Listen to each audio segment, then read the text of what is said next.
Paz do Senhor, geração com propósito. Tudo bem com vocês? Como é que vocês estão?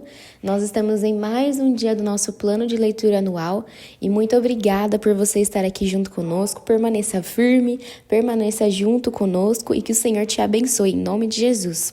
Bom, hoje nós vamos fazer a leitura de 2 Reis 18 e 19 e nós vamos falar acerca do reinado do rei Ezequias em Judá.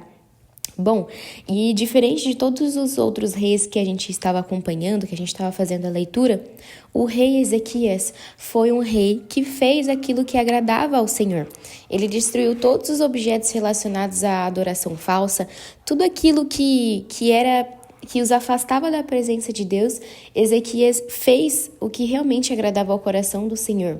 E além de fazer o que agradava ao coração do Senhor, Ezequias também ele confiava no Senhor. E Deus abençoou e ele era bem-sucedido em tudo o que ele fazia.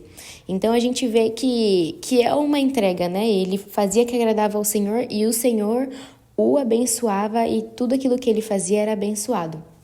Bom, seguindo um pouquinho mais na leitura, a gente vê que Ezequias ele se rebelou contra o rei da Síria e não lhe pagou mais o tributo. Então, isso fez com que gerou ali um certo desconforto. E até depois a gente lendo um pouquinho mais embaixo, a gente vê que a consequência de não confiarem no Senhor, não o rei Ezequias, mas o povo israelita, foi deportado para longe de sua terra. Então a gente vê que mesmo ali o rei fazendo aquilo que agradava ao Senhor, o povo não fez aquilo que agradava ao Senhor. Eles não confiaram no Senhor verdadeiramente. E eles foram deportados ali para longe da sua terra. E a gente vê mais para baixo que depois de o rei da Síria, ele começa a fazer algumas ameaças ao rei Ezequias, né, querendo realmente desafiar o Deus Todo-Poderoso. E Ezequias, nessas ameaças, ele acaba pagando os tributos ao rei da Síria, mas o rei da Síria ele não desiste. E aí ele pergunta, em quem você confia? E é uma pergunta muito séria, porque isso não fala sobre o que ele ali está agindo, o que ele está fazendo, mas perguntando ali diretamente ao rei Ezequias, falando ali para ele, né? Em quem você confia? E ele começa ali, o rei da Síria, a insultar o Deus Todo-Poderoso, falando que, assim, olha, vocês sabem que vocês não têm como vocês nos vencerem, porque ali a parte da militar da Síria era muito grande, então.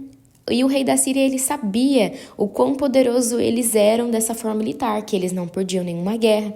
Eles sabiam que eles poderiam vencer o povo ali de Judá. Então, quando ele faz essa pergunta, também é uma pergunta que muitas vezes podem vir para perguntar para nós. Não de forma direta, mas de forma indireta.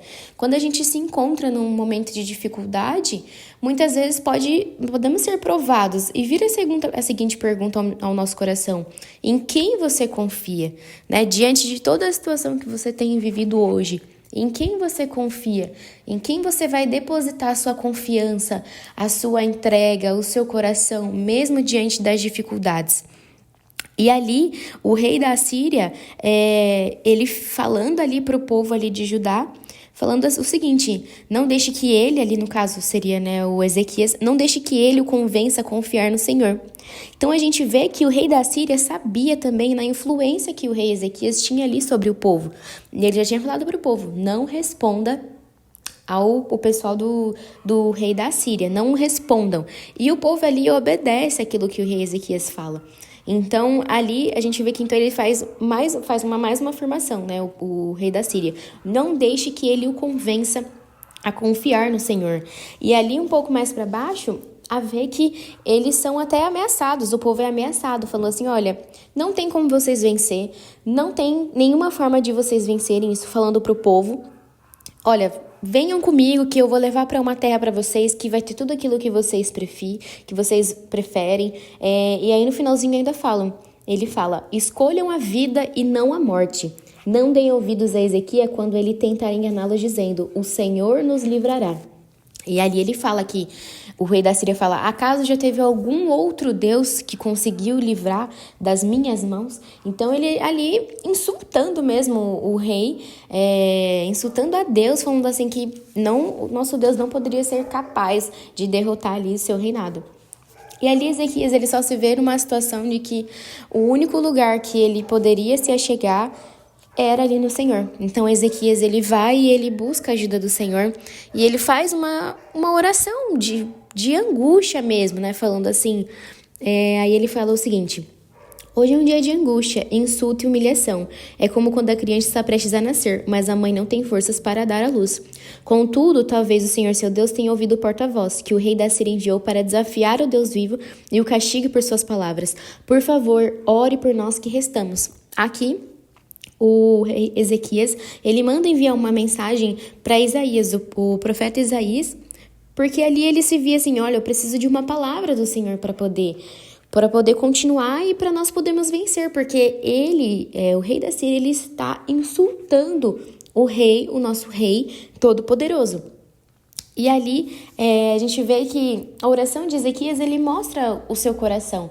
Então, não significa que nós não vamos ter medo, que nós não vamos nos sentir ali em um momento de angústia, um momento de dificuldade, mas esses momentos de dificuldade, eles mostram muitas vezes como está realmente o nosso coração e em quem nós vamos confiar.